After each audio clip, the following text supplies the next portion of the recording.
Hi there, this is Randy, your sewing machine man. We're still oiling this KENMORE 158 series. This is going to be part 3. First two we did the left, the top, the bottom, and I skipped over this little area here, not knowing that you might be curious as to what's behind this gasketed cover here, which sits right there. And I said there's metal gears. Well, don't take my word for it. There's metal gears under there. And this area usually never has an issue. They grease that from the factory, and you can take this cap off and you can get you a small screwdriver and spread it around if you want to, but that's usually never an issue. I've never had anything in there go wrong. That's pretty tried and true. And then up on the top, I noticed when I was watching the video, when I was loading it, that up here in the top, let's pop this thing off, your main cam driver right in the center. It's got a worm gear and spiral gear there on the shaft. You can put some oil in that if you want to, and then underneath this you can put some oil too, but it's no big deal. Never an issue there. Rarely is there an issue. Now, over on the right hand side of this, where we get into the situation we can really get into trouble with oil, the belts are over here, the motors are over here. Now, I showed in an earlier video how to take all this off over here on the hand wheel. How to take all this apart. I took the clutch out to make it real easy here. Well, actually I didn't put it back together. I didn't tighten it down. But another video shows you how to take all that off, put it back together. But to oil your belts, you have to, don't take this off. You'll have a nightmare getting it back on. But you can oil inside here. Very important to get that oiled right here. You want that to be oiled so when that spins on that shaft, it doesn't grip.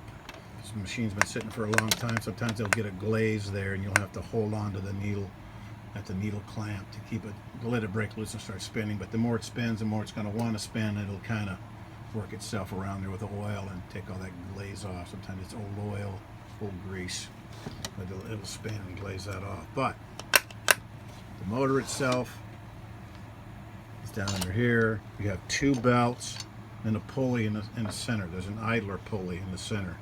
And it looks like this. You got your bottom belt that goes to the motor, and your top belt goes to the hand wheel.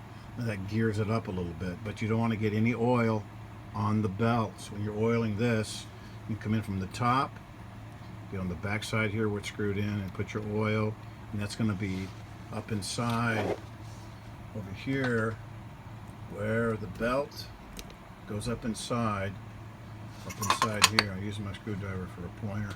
It goes up in here, and your pulley assembly is going to be sitting right there. The bottom motor belt is going to be on that right side, small pulley, and then the hand wheel is going to come down to this one. So you want to make sure that, well, actually it's the other way around. The motor goes to the left one, the big one, and the hand wheel goes to the right one, the small one. So at any rate, you don't want to get any oil on that belt or on the pulley itself. You want to get it on just where it axles into, where that pin goes through, where it goes into the bracket right there. And there's room from the top to just drop it down in, on there, and from the bottom, but you'll need a flashlight to get that, and you don't want to goof it up. You got to take your time. Now you can take these two screws up here in the top for your bracket. Take a screw here out, and a screw here out, and you can pull this cover back with your hand wheel, and you can shine a light down inside there, and you can see right there's what I'm talking about. Right there is where the light shines on that pulley assembly. So down in there, you're going to take your needle oiler, just a couple drops, and you'll put it right to the left of that pulley, right on the axle there, and make sure you don't get it on the belts. Get it on the pulley itself, just on the axle of the pulley on the left hand side. So all those are the places that usually need oil, because that's the places that'll usually hang up and cause you a problem. Of course, you know how to do that from the other video I did, putting this all back together. But don't take off any part that it's going to be a challenge to put back on. And this right here, if you take this off, you have to take the motor belts loose, take the slack up, redo that. It's really tough for a novice. I've had a lot of folks try it and didn't do it. So I just say loosen those, pull it back, pull that over, oil that, get it back on, must oil the motor if it's squealing and hollering. There's a place to oil the motor. It would be right inside this little flange here. A lot of times there's a little wick right there, just a tiny little wick. And give it some oil there on both sides.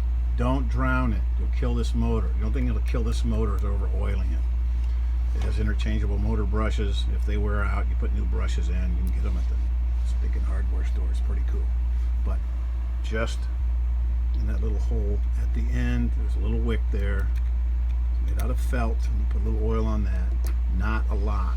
So that takes care of oiling a KENMORE 158 series, left to right.